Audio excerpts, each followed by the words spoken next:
మన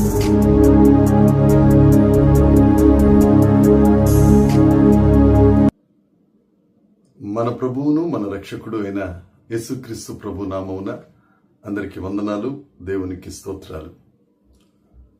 మనలను కంటి పాపలా కాపాడే దేవుడు, మనకు విరోధముగా రూపించబడిన దానిని వర్ధిల్లనీయని గొప్ప తండ్రి, మనల్ని ప్రేమించి మన బ్రతుకులలో మరొక నూతన దినాన్ని అనుగ్రహించినందుకు సమస్త మహిమ ఘనత ప్రభావములు యేసుక్రీస్తు ప్రభువుకి చెల్లునుగాక. ఆ అత్యున్నతమైన దేవుడు ఈ నూతన దినములో మనందరికీ అనుగ్రహించిన దేవుని యొక్క వాగ్దానము కృపావార్త. ద్వితీయోపదేశ కాండము 32వ అధ్యాయము 10వ వచనం. అరణ్య ప్రదేశములోను భీకర ధ్వని గల పాడైన ఎడారిలోను వాని కనుగొని ఆవరించి పరామర్శించి తన కనుపాప వలె వానిని కాపాడెను. దేవునికి స్తోత్రం కలుగునుగాక, దేవునికి మహిమ కలుగునుగాక. ప్రభువునందు అత్యంత ప్రియమైన దైవ జనాంగమా, మన దేవుడు అరణ్య ప్రదేశంలో భీకర ధ్వని గల ఎడారిలో మనలను కనుగొన్న దేవుడు. దేవునికి స్తోత్రం కలుగునుగాక. ఈ మాట, ఈ వాగ్దానం మోషే గారు అవసాన దశలో ఇక కనాను దేశానికి, వాగ్దాన దేశానికి ఒక అడుగు దూరంలో ఉన్నప్పుడు ద్వితీయోపదేశ కాండం మరొక్కసారి దేవుని యొక్క ధర్మశాస్త్రాన్ని, దేవుడు చేసిన అరణ్య ప్రయాణంలో గొప్ప కార్యాలను వారికి వివరిస్తూ చెప్పిన మాట. అరణ్య ప్రదేశంలో భీకర ధ్వని గల ఎడారిలో దేవుడు కనుగొన్నాడు మనల్ని. మనం దేవుణ్ణి కనుగోవటం కాదండి, దేవుడే మనల్ని కనుగొన్నాడు. దేవుడే మనల్ని వెతికి రక్షించుకున్నారు. ఎంత గొప్ప దేవుడు! మనం అంటే ఆయనకి ఎంత ప్రేమ, ఎంత పిచ్చండి మనం అంటే యేసయ్యకి. అందుకే కొత్త నిబంధనలో కూడా యేసుక్రీస్తు ప్రభు అంటారు, నశించిన దానిని వెదకి రక్షించడానికి. మనము మన అపరాధముల చేత, పాపముల చేత, దోషముల చేత చచ్చిన వారమై ఉన్నప్పుడు ఆయనే మనల్ని వెదకి కనుగొని మనల్ని రక్షించుకున్న గొప్ప దేవుడు.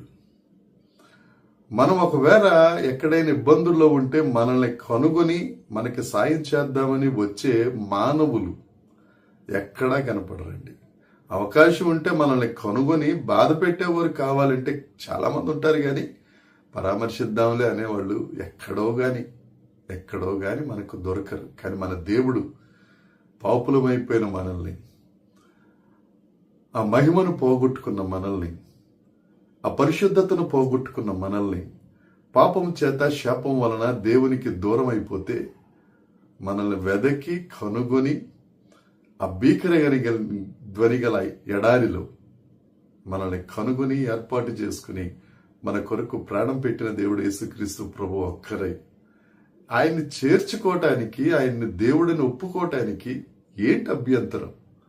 ఆయనే నిన్ను కనుగొన్నాడు. అరణ్య ప్రదేశం అంటే ఈ లోకంలో నిన్ను కనుగొన్నాడు. ఆయన కనుగొని ఉద్యానవనము అనే సంఘంలోనికి నిన్ను చేర్చాడు.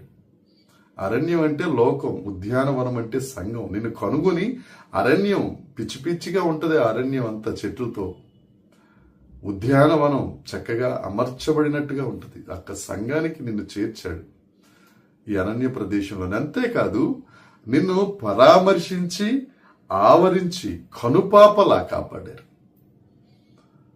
నిన్ను ఆవరించాడు దేవుడు, ఆవరించాడు. చెట్టుకు మంచున్నట్టుగా చలికాలంలో మంచు కురుస్తున్న వేళలో ఆ ఉదయాన్నే ఆ చెట్టు కనపడదు, మనకి మంచే కనపడుతుంది. అలా ఆవరించాడు.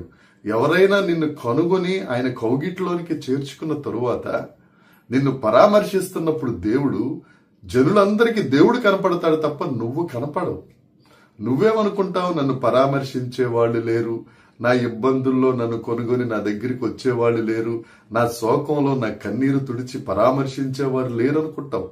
సృష్టికర్త అయిన దేవుడు, భూమి ఆకాశములు పట్టజాలనంత గొప్ప దేవుడు, ఆయన నిన్ను ఆవరించాడు, నిన్ను ఆవరించున్నాడు. దేవునికి స్తోత్రం. నిన్ను పరామర్శిస్తున్నాడు. నీ గుండె ఎక్కడ చెదిరిపోయిందో, నీ కాలు ఎక్కడ జారిపోయిందో, నీ మాట ఎక్కడ జారిపోయిందో వాటన్నిటినీ సరిచేసి ఆవరించి పరామర్శించి నీకు ధైర్యాన్నిచ్చి సమభూమి కలిగిన నేల మీద, బండ మీద నేను నిలబెడుతున్నాడు యేసుక్రీస్తు ప్రభు.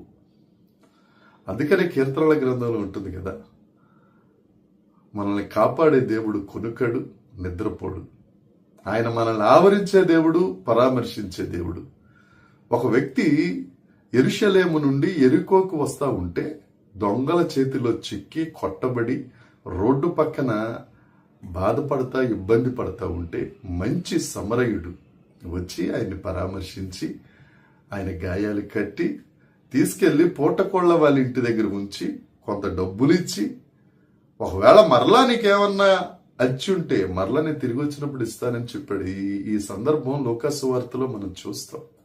నువ్వెక్కడన్నా దొంగల చేత, పాపం అనే దొంగ చేత, శాపం అనే దొంగ చేత, అవిధేయత అనే శత్రువు చేత కొట్టబడి పక్కన పడిపోతే నిన్ను పరామర్శించడానికి వచ్చాడు ఆయన పరలోకమును విడిచిపెట్టి.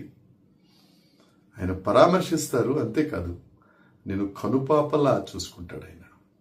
శత్రువు వచ్చి ఆయన నిన్ను కనుగొన్న తరువాత, ఆయన నిన్ను ఆవరించి ఉన్న తరువాత, నిన్ను పరామర్శించిన తరువాత, ఎవడైనా శత్రువు వచ్చి నిన్ను ముడతా ఉంటే నిన్ను ముట్టినవాడు నా కన్నుగుడ్డును ముట్టినట్టని వాగ్దానం చేసిన ఆ ప్రేమ కలిగిన తండ్రి శత్రువుతో యుద్ధం చేసి నిన్ను కాపాడుకుంటాడు. ఆయన నిన్ను వెదకి రక్షించుకున్నాడు. ఆయనతో పాటు ఉండాలని, ఆయనతో పాటు ఆ సన్నిధిలో నిత్య సంతోషం అనుభవించాలని, శాశ్వత కాలం నుంచి శాశ్వత కాలము వరకు నువ్వు ఆయనలో ఆనందం పొందాలని ఆయన కోరిక. నా ప్రియ సహోదరి, సహోదరుడా, నువ్వు ఎక్కడ అరణ్యంలో గెలిచిపోయావో, ప్రపంచంలో, లోకంలో గెలిచిపోయావో, భీకర ధ్వని గల ఎడారి, అది భయపెడతా ఉంటే ఆ భయానికి వణికిపోతున్నావేమో చిగురుటాకులాగా. ఈ వాగ్దానాన్ని తీసుకో. ఈ దినమంతా ఈ వాగ్దానాన్ని ధ్యానించు. ఈ వాగ్దానం వల్ల ధైర్యం తెచ్చుకో. నిన్ను కనుగొనే దేవుడు, నిన్ను ఆవరించిన దేవుడు, నిన్ను పరామర్శించే దేవుడు నిన్ను కనుపాపలా కాపాడతాడు. అనుమానం లేదు. వాగ్దానం చేసిన దేవుడు నమ్మదగినవాడు. ఈ వాగ్దానం నీకోసమే. స్వతంత్రించుకో. దేవుడి మాటలు దీవించిన గాక. ప్రార్థన చేసుకుందాం. పరలోకమందున్న మా తండ్రి పరిశుద్ధుడా, ఘనుడా, నీకు వందనాలు. నమ్మదగిన దేవుడా, నీకు స్తోత్రం. అరణ్య ప్రదేశంలో భీకర ధ్వని గల ఎడారిలో మమ్మల్ని కనుగొని, మమ్మల్ని ఆవరించి, పరామర్శించి, కంటి పాపలా కాపాడుతున్న తండ్రి, నీకు స్తోత్రం.